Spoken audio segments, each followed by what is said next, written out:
আপোনাৰ পত্নীয়ে যেনেকৈ ধন সোণ যেনেকৈ গ্ৰহণ কৰিছে, যেনেকৈ বাগান কিনিছে, যেনেকৈ ভিজিয়াৰ মাটি অধিগ্ৰহণ কৰিছে, যেনেকৈ মাটি কিনি আপুনি মানে আপোনাৰ ৰাষ্ট্ৰীয় মানে যিটো ঘাইপথ আগতে বেলেগ ফালে আছিলে, আপোনালোকে টানি তাৰ কাষে আপোনাৰ মাটিৰ কাষে ৰাষ্ট্ৰীয় ঘাইপথ লৈ যাব কৈছে।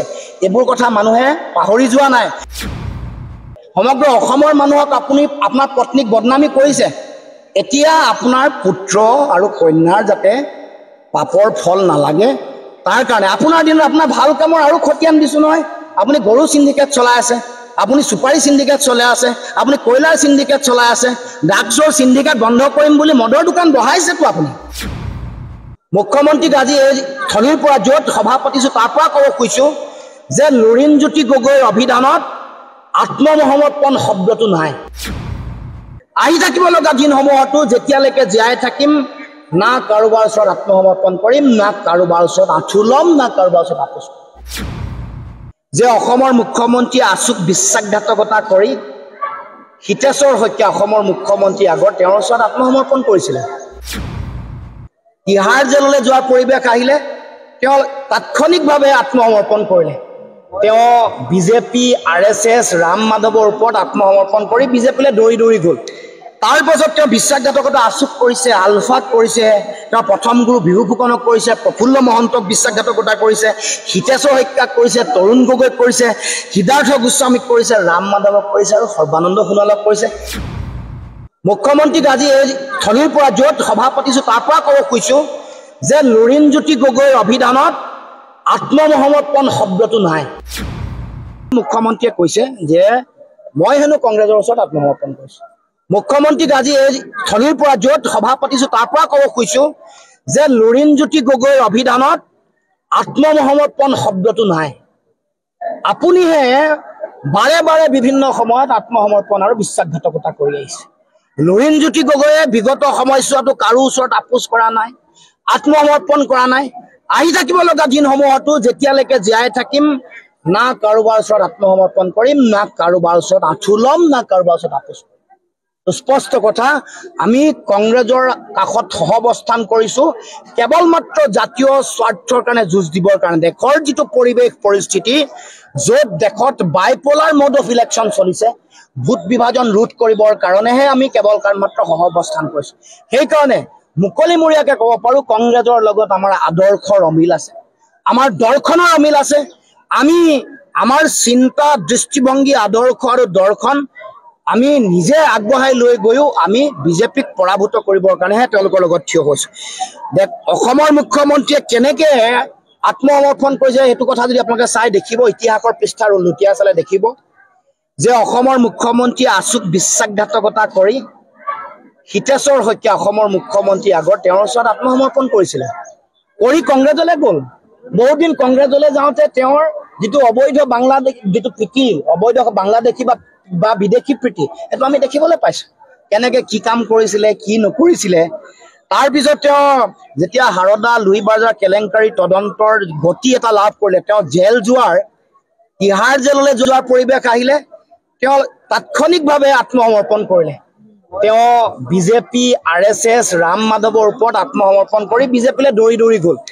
তাৰ পাছত তেওঁ বিশ্বাসঘাতকতা আচুক কৰিছে, আলফাক কৰিছে, তেওঁ প্ৰথম গুৰু বিহু ফুকনক কৰিছে, প্ৰফুল্ল মহন্তক বিশ্বাসঘাতকতা কৰিছে, হিতেশ্বৰ শইকীয়াক কৰিছে, তৰুণ গগৈক কৰিছে, সিদ্ধাৰ্থ গোস্বামীক কৰিছে, ৰাম মাধৱক কৰিছে আৰু সৰ্বানন্দ সোণোৱালক কৰিছে। এইটো কথা মানুহে দেখিবলৈ বাকী নাই। দ্বিতীয় কথা, আৰু কেইটামান কথা, যদিও কথাবোৰ দীঘলীয়া হৈছে কৈ যাব খুজিছোঁ। 3টা কথা কৈছে যে জাতিৰ কাৰণে যিবোৰ ভাল কাম কৰিছে সেইবোৰৰ বোলে প্ৰশংসা নকৰিলেও মই বাধা দিব নালাগে। দ্বিতীয় তেওঁ কৈছে যে মই হেনো লাজ পাব লাগে। তৃতীয় কথা মোৰ হাও লাগিব বুলি কৈছে। আৰু চতুৰ্থ কথা এফিডেভিট দিয়াৰ কথা। গোটেইকেইটা কথাৰ উত্তৰ আপোনালোকক সুযোগ পাইছোঁ কাৰণে দি থৈ যাব খুজিছোঁ যে আপুনি কৰা ভাল কামৰ তালিকাখন দিছোঁ।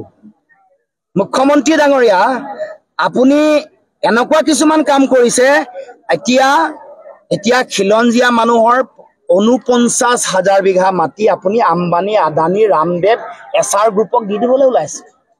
49,000 বিঘা মাটি। ইয়াত কোকৰাঝাৰ পৰ্বতজোৰা হওক, ডিমা হাছাও হওক, কাৰ্বি আংলং হওক, বৰদুৱাৰ হওক, গোলাঘাট মেৰাপানী হওক, এইবোৰত আপুনি মাটি ভেটি দিবলৈ ওলাইছে। আপোনাৰ দিনত ৮,০৬৬খন বিদ্যালয় মৃত্যু হৈছে। আপোনাৰ দিনত আটাইতকৈ জন্ম হৈয়ে মানে মৃত্যুমুখত পৰা সন্তানৰ যিটো হাৰ সেইটো ভাৰতবৰ্ষৰ সকলো ৰাজ্যৰ ভিতৰত আটাইতকৈ বেছি, এভাৰেজ হাৰতকৈ বেছি। বেলেগ ৰাজ্যবোৰত যিটো গড় হাৰ সেইটো ২০ গৰাকী মানুহ মৃত্যুমুখত পৰে, আপোনাৰ ইয়াত ২২ গৰাকী মৰে। 0ৰ পৰা 5 বছৰত মৃত্যুমুখত পৰা শিশুৰ সংখ্যা দেশত 30 গৰাকী, আপোনাৰ অসমত 35 গৰাকী মৰে। ড্ৰপ আউট মানুহ যিটো ছাত্ৰ ছাত্ৰীৰ সংখ্যা দেশৰ ভিতৰতে অসমৰ স্থান দ্বিতীয়। এইবোৰ আপুনি কৰা কামৰ উদাহৰণ মই দিব খুজিছো। গতিকে এয়া আপোনাৰ ভাল কামৰ উদাহৰণ। আপোনাৰ দিনত 27খন টুল গেট অসমত গঢ়িব খুজিছে, 9খন আছে আৰু 18খন বনাই আছে। Smart meter 64 lakh smart meter আম্বানীৰ হাতত অৰ্পণ কৰিছে, 64 লাখ পৰিয়াল। তাৰ লগে লগে 55 বছৰৰ কাৰণে বিমান বন্দৰ আদানীৰ হাতত আপুনি দি দিলে। তাৰ লগে লগে আপোনাৰ দিনত 31 লাখলৈ নিবনুৱা বৃদ্ধি হ'ল। আপোনাৰ দিনত ধাৰ 1,84,074 বৃদ্ধি হৈছে। যোৱা এই বছৰটোৱে অলপ দিনৰ আগলৈকে 12,455 কোটি টকা, 12,455 কোটি টকা আপুনি ধাৰ ইতিমধ্যে লৈছে। এয়াই হ'ল আপুনি জাতিৰ কাৰণে কৰা কাম। উৰিয়াম ঘাটত তেওঁ উচ্ছেদ কৰিছে, মোক কৈছে যে উৰিয়াম ঘাটত হেনো মই এফিডেভিট দিব লাগে আদানীক মাটি দিম বুলি, মানে তেওঁ আদানীক মাটি দিব বুলি তাত মই এফিডেভিট দিব লাগে। মই আপোনাক কৈছো আপুনি বেছি দূৰলৈ যাব নালাগে, আপুনি মোৰ ওচৰলৈ আহক। মই বেছি দূৰলৈ যাবলৈ মানা কৰিছো। গোলাঘাটৰ ফলঙনিৰ বীজ পামলৈ আহক, আপুনি 75 বিঘা ৰামদেৱক নিদিওঁ বুলি মোক এফিডেভিট কৰি দিয়কচোন। আপুনি কাৰ্বি আংলঙলৈ আহক, আপোনাক মই প্ৰত্যাহ্বান জনাইছো যে 4,000 একৰ মাটি 20 জুনত আম্বানীৰ লগত চুক্তি স্বাক্ষৰ নাই কৰা বুলি কমপ্লেক্স বায়'গেছৰ নামত আপুনি চুক্তি স্বাক্ষৰ কৰি দিয়ক, আপুনি এফিডেভিট দিয়ক। আপুনি কোকৰাঝাৰ পৰ্বতজোৰা 3,600 বিঘা মাটি নাই আদানীক নিদিয়ে বুলি এফিডেভিট কৰি দিয়ক। আপুনি ডিমাহাছাওৰ 6,000 বিঘা চিমেণ্ট কোম্পানী আদানীক খুলিবৰ কাৰণে নিদিয়ে বুলি এফিডেভিট কৰি দিয়ক।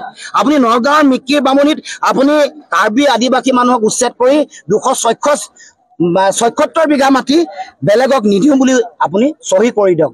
আমাৰ বৰদুৱাৰ বাগানত আপুনি 1800 বিঘা মাটি আপুনি বেলেগক নিদিওঁ বুলি মোক এফিডেভিট কৰি দিয়ক। আৰু মুখ্যমন্ত্ৰী প্ৰত্যাহ্বান জনাইছো, আপোনাৰ নিজৰ সমষ্টিৰ ৰেলৱেত বেদখল কৰি থকা যিসকল মানুহ আছে তেওঁলোকক উচ্ছেদ কৰি আপোনাৰ শক্তি দেখক, সাহস দেখক। প্ৰত্যাহ্বান জনাইছো মুখ্যমন্ত্ৰীক।